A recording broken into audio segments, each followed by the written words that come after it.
요한계시록 7장 13절 말씀부터 17절 말씀까지입니다.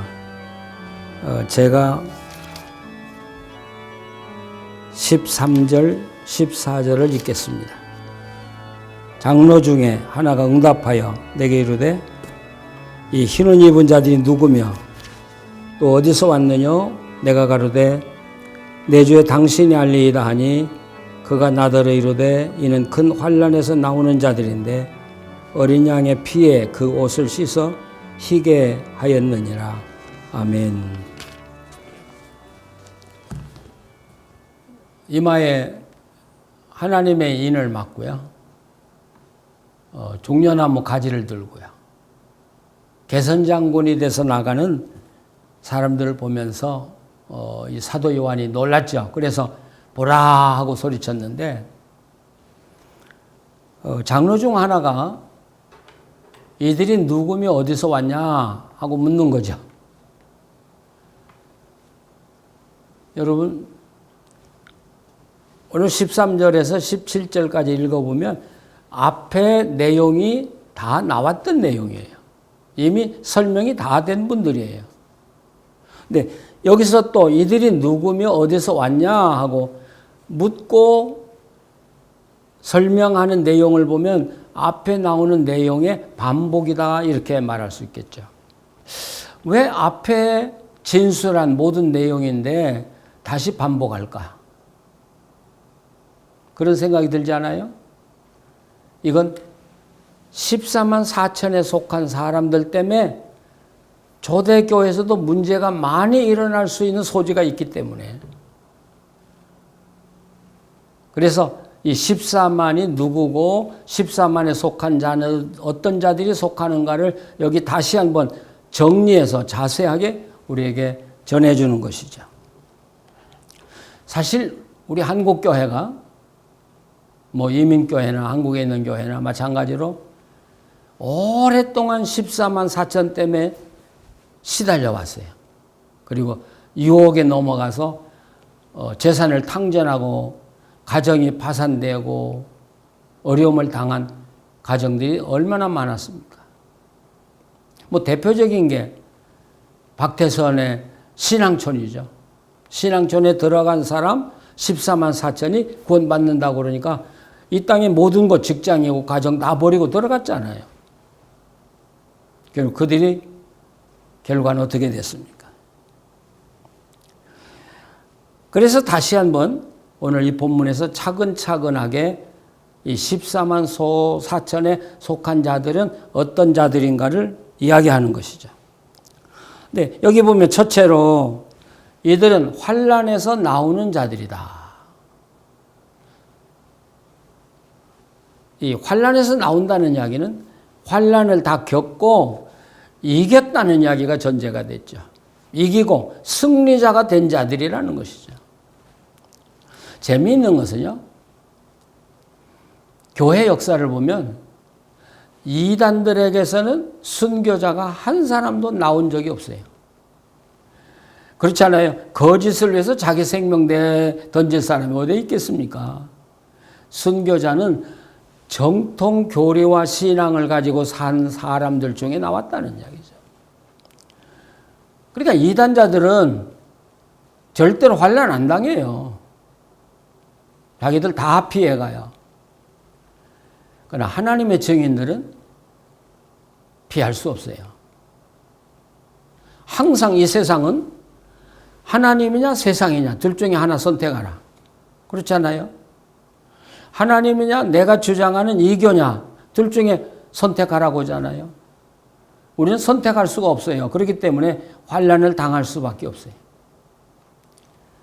그러나 감사한 건 그 환난의 과정 중에 하나님이 우리와 함께 하시고 이길 힘을 주시고 또 피할 길을 내주시고 또 지혜를 주신다고 그게 바로 요한계시록이거든요. 내가 너희와 함께 있기 때문에 너희들은 넉넉히 이길 수 있다. 내가 이겼으니 너희도 이길 수 있다. 바로 환난을 당하고 승리한 자들이 바로 14만 4천에 들어올 수 있는 거예요. 이게 환난 피한다고 뭐 피난처를 찾아간 사람들이 다 망하고 죽었잖아요. 우리는 환난을 당하면 당해야 돼요. 피하지 말고 떳떳하게 당하고 그리고 떳떳하게 이겨야 합니다. 그 다음에 14만 4천에 들어가는 사람들을 말할 때 어린 양의 피에 그 옷을 씻어 희게 하였느니라. 이건 쉬운 이야기 같은데 참 어려운 이야기예요. 우리 예수 믿기는 쉬워요. 근데 내가 어린 양의 피에 내 옷을 씻었는지 안 씻었는지를 어떻게 알아요? 근데 이 성경은 우리를 의롭다고 하시니도 살아계신 하나님이고 내 옷을 희게 보혈의 피에 씻어서 희게 해 주시는 분도 하나님이시고요. 근데 문제는 내가 예수 그리스도의 피로 내 옷이 정결케 되었다는 것을 어떻게 아느냐는 거예요. 여러분 잘못하면 우리들은 제멋대로 자기 멋대로 이야기를 해요. 어떻게 알아요? 여러분이 의롭다함을 하나님 인정을 받은 걸 어떻게 알아요? 자, 그런데 로마서 8장 11절을 제가 읽습니다. 예수를 죽은 자 가운데서 살리신 이의 영이 너희 안에 거하시면 예수 그리스도를 죽은 자 가운데 살리신 이가 너희 안에 거하시는 그의 영으로 말미암아 너의 죽을 몸도 살리시리라. 저도 이 본문을 잘 이해를 못해가지고 이걸 온전히 이해하는데 오랜 시간이 걸렸어요. 우리가 내가 예수 믿고 구원받았다 그러는데 구원받은 증거가 뭐예요? 뭘로 알아요? 구원받은지. 그런데 이 로마서 8장을 자세히 읽어보니까 내가 구원받았다는 증거, 하나님이 나를 의롭다고 인정해 줬다는 증거, 또 내가 주의 보혈에 씻고 내 옷이 휘어졌다는 증거가 있어요. 이 증거는 바로 성령님이세요. 그러니까 우리는 믿어요. 하나님 찬양하고요. 봉사해요. 그럴 때 하나님이 나를 받아주셨다면 그 증거로 성령님을 내게 보내주시는 거예요. 그러니까 내가 구원받은 증거는 나에게 있는 게 아니에요.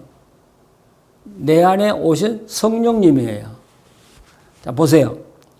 성령님이 내 안에 오셨기 때문에 나는 이미 세상 사람이 아니라 하나님께 속한 사람 되죠. 또 하나님께 속한 사람이 되죠. 그럴 때 우리는 구원받았고 의롭다함을 받았고 우리는 하나님과 함께 영원히 살 하나님의 자녀가 되는 것이죠.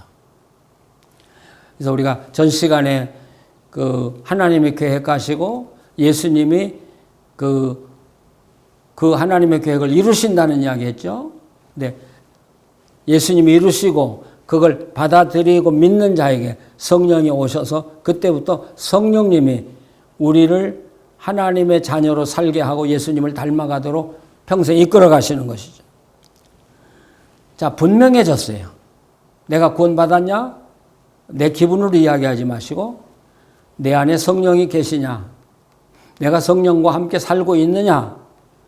그렇다면 여러분은 구원받은 사람이고 의롭다함을 받은 사람임에 틀림이 없어요. 근데 내가 예수님을 뭐 10년, 20년, 아니 70년 믿었어도 성령이 내 안에 계신 걸 내가 모르겠다 그러면 여러분 하나님 나라에 가면 하나님이 내가 너를 모른다고 할 수 있어요. 기도하시면서 다시 한번 하나님의 성령이 내 안에 계신 걸 확인하시고 성령님과 함께 살아가는 사람들이 되시기를 바랍니다. 성령이 내 안에 와 계시면 자, 이게 바로 그 로마서 8장에서 말하는 내가 그리스도 안에 있고 그리스도가 내 안에 있다는 바로 그 말과 똑같은 거예요. 성령을 통해서 내가 그리스도 안에 있다는 말, 그리스도가 내 안에 있다는 증거가 되거든요. 그래서 이 14만 4천은 또 누구냐? 밤낮 하나님의 보호자 앞에 있다 그런 말이에요. 밤낮 하나님의 보호자 앞에 살아가는 사람들이에요. 근데 우리가 이런 그림을 볼 때 하나님의 보호자 앞에 내가 있다면 그냥 하나님의 보호자 앞에 내가 있는 것으로 족하겠습니까? 이것은 상징적인 이야기인데 하나님의 보호자에 가장 가깝게 나아갔다는 건 하나님과 함께 이제부터 사귐을 갖는다는 이야기죠. 친교를 나눈다는 이야기죠. 그렇잖아요. 우리 자녀들이 부모와 사귐이 없고 그 아름다운 그 사랑을 나누지 못한다면 그 뭔가 자녀와 부모 사이에 뭐가 잘못된 것이죠. 우리가 하나님의 자녀라면 그리고 하나님의 보호자 앞에 내가 있다면 내 문제를 하나님께 묻고 또 하나님의 말씀을 듣고 하나님의 인도대로 따라 사는 자들이죠. 그래서 이 요한계시록에서 이 1장에서 5절이죠. 예수의 피로 우리를 값주고 사하시고 나를 하나님께 드렸기 때문에 그래서 결국 하나님이 예수 그리스도가 우리를 제사장과 왕으로 삼았다. 여기 항상 여기는 대제사장을 이야기하는 거죠. 대제사장은 지성소에 들어가서 하나님과 교제하는 거예요. 내가 지금 예수를 믿었어요. 믿고 있어요. 오래 믿었어요. 근데 우리가 물어야 될 질문은 내가 하나님과 함께 친교를 나누며 살고 있느냐 하는 사실이죠. 그 다음에 네 번째로 밤낮 성전에서 하나님을 섬긴다 이런 표현 또 있어요.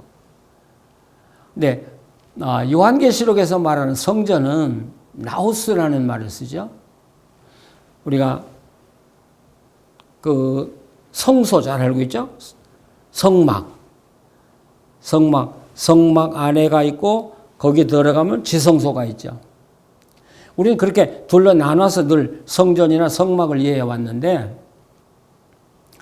요한계시록에서는 그 모든 걸 지성소라고 이야기하는 거예요. 그러니까 우리는 대제사장으로 지성소에 들어가서 하나님을 언제든지 만나고 교제할 수 있는 자격이 주어졌다는 걸 요한계시록은 강조하고 있는 것이죠.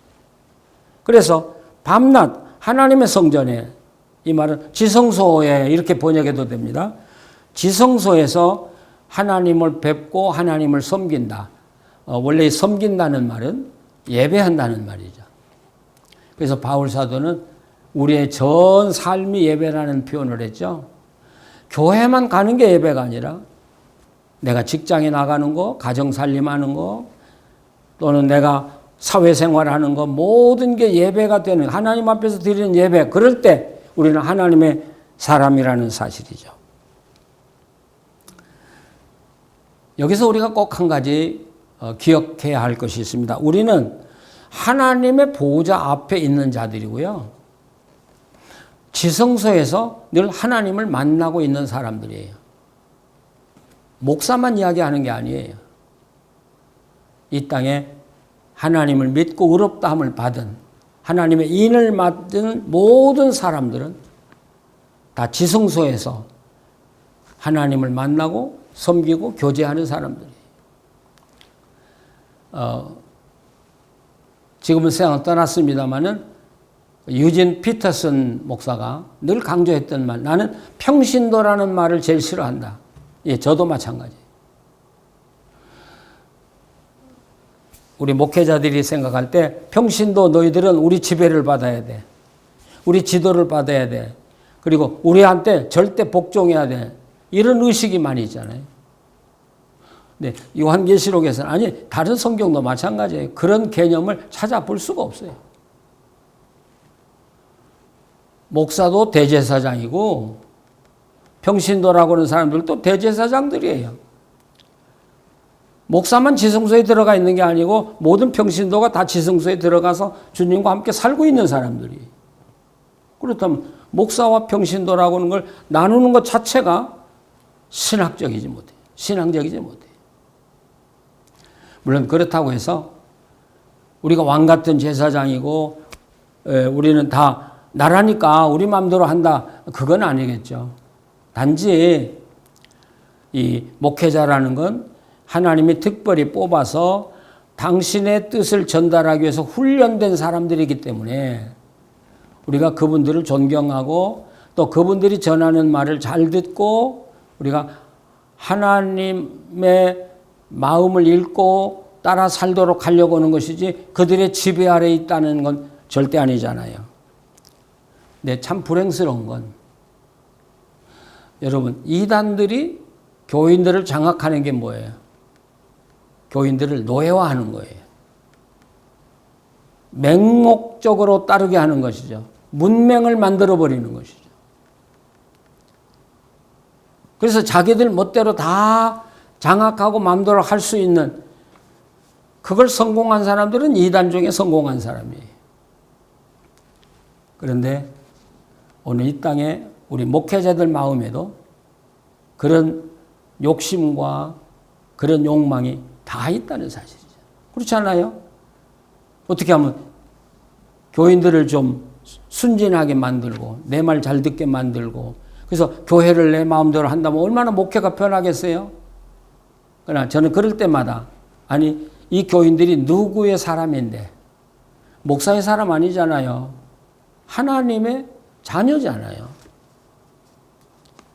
그렇기 때문에 우리는 하나님을 대하듯이 하나님의 자녀들을 대해야 되고 하나님의 자녀들을 잘 먹이고 인도해야 할 책임이 있는 것이고 또 우리 크리스찬들은 우리 하나님의 지도자로 세운 자들을 존경하고 그들의 말을 잘 이해하고 따라감으로써 하나님께 사랑받는 백성이 되는 것.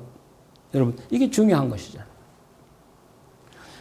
우리가 전 시간에 살아계신 하나님의 이인 맞은 자라는 표현을 했어요. 살아계신 하나님. 그런데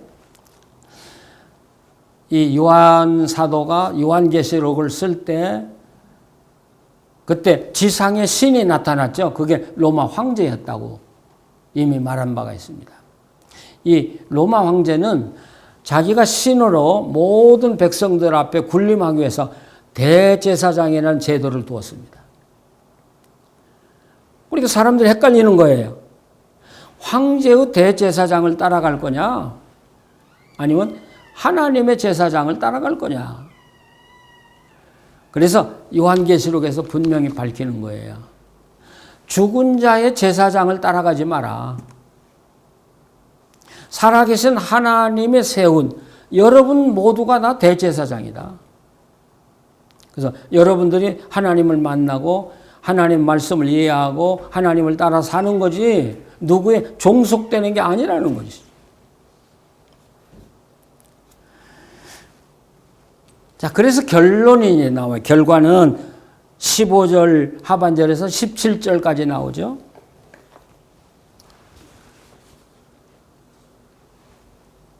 주님이 우리 위에 장막을 펴시고요. 다시 줄이지도 아니하고 목마르지도 아니하고 해나 아무 뜨거운 기운에 상하지도 아니하고 이는 보좌 가운데 계신 어린 양이 저희의 목자가 되사 생명수 샘으로 인도하신다. 이렇게 표현하고 있습니다. 네, 여러분 이 본문을 자세히 보면 여기서 가장 중요한 게 뭐예요? 우리는 언뜻 생각할 때 우리 장막을 펴서 우리를 보호하시고 줄이지도 않고 목마르지도 않는다. 여러분 우리는 그 생각을 먼저 하려는지 몰라요. 그러나 이 본문에서 가장 중요한 건 예수 그리스도가 나의 목자가 되사 하는 것이죠.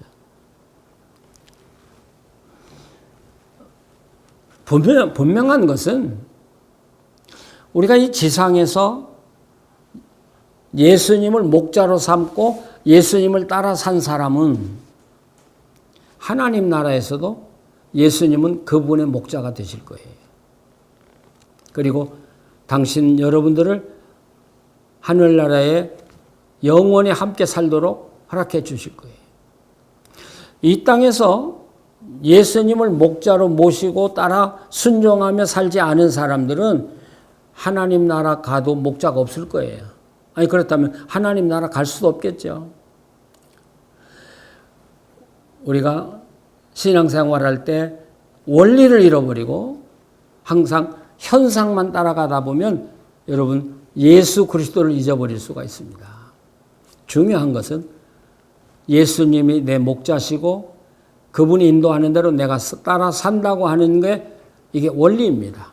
그렇게만 살면 오늘 약속하신 대로 주님이 우리 위에 장막을 쳐주실 거예요. 목자가 쳐주시는 거예요. 또 줄이지도 아니하고 목마르지도 않게 해주실 거예요. 이거 목자가 해주시는 거예요. 뜨거운 기운에 상하지 않게 해주시고요.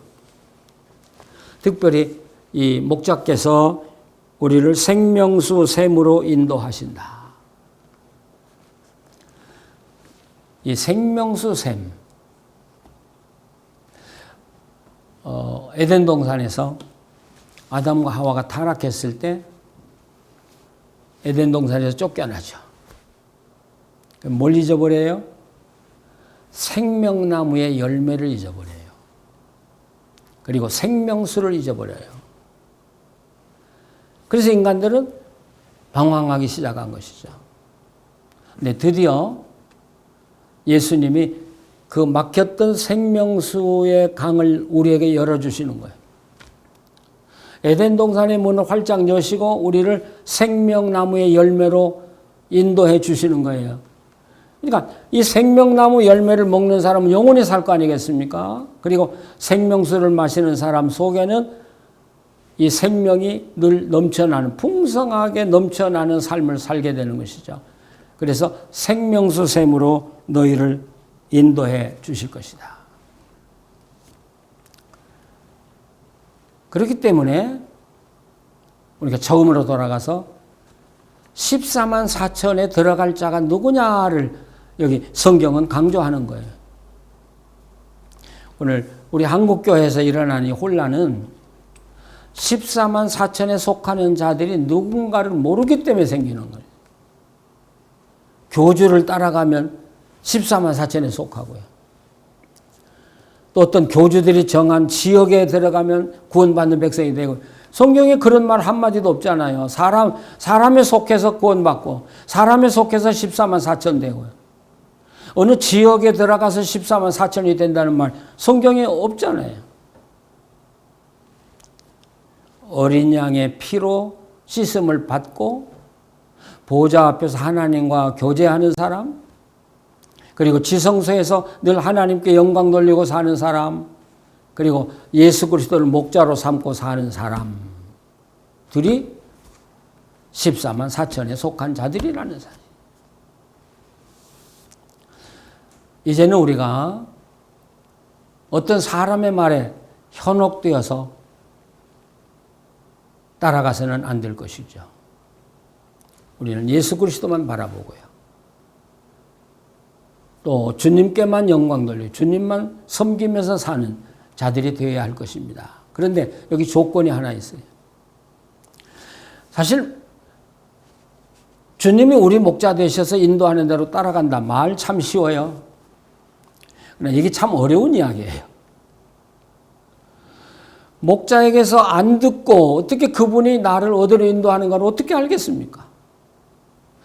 목자의 이야기를 안 듣고 목자가 좋아하는 게 뭔가를 어떻게 알 수 있겠습니까?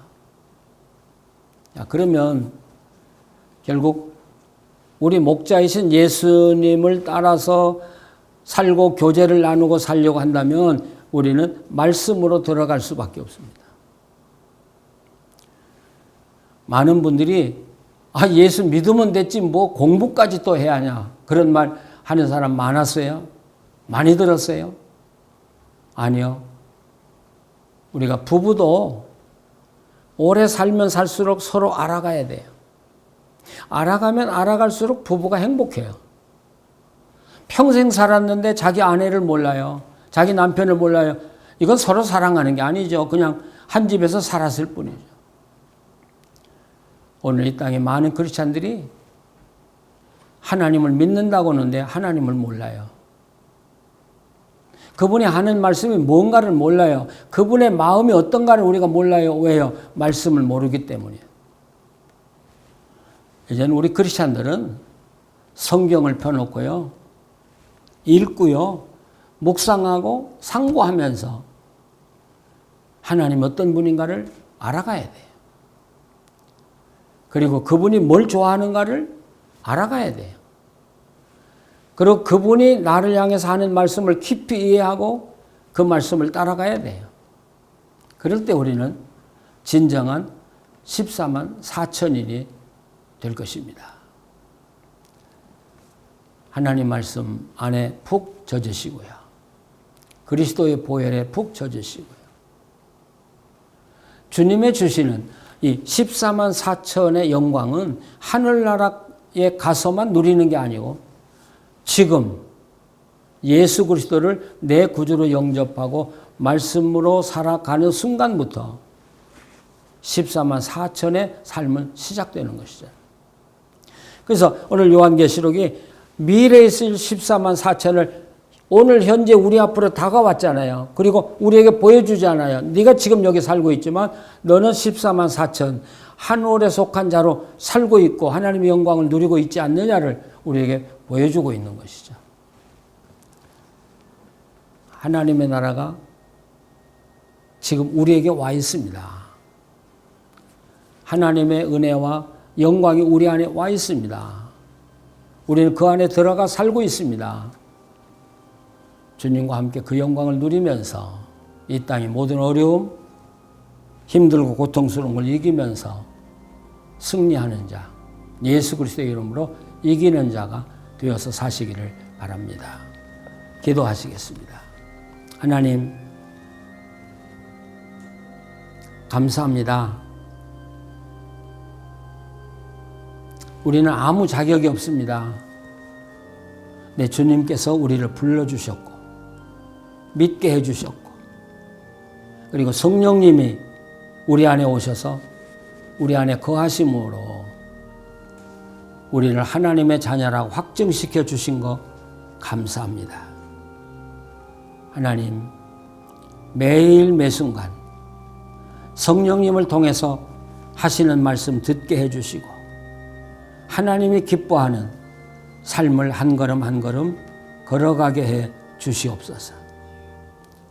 또 이 땅에 유혹이 오고 시험이 올 때마다 내 안에 성령님이 계신다는 사실을 확신하고 나는 성령의 사람이고 하나님의 사람이라는 걸 확신하면서 이런 악과 유혹을 담대하게 물리치게 하시고 항상 말씀으로 승리하며 살아가는 성도들 되게 하여 주시옵소서. 예수님의 이름으로 기도합니다.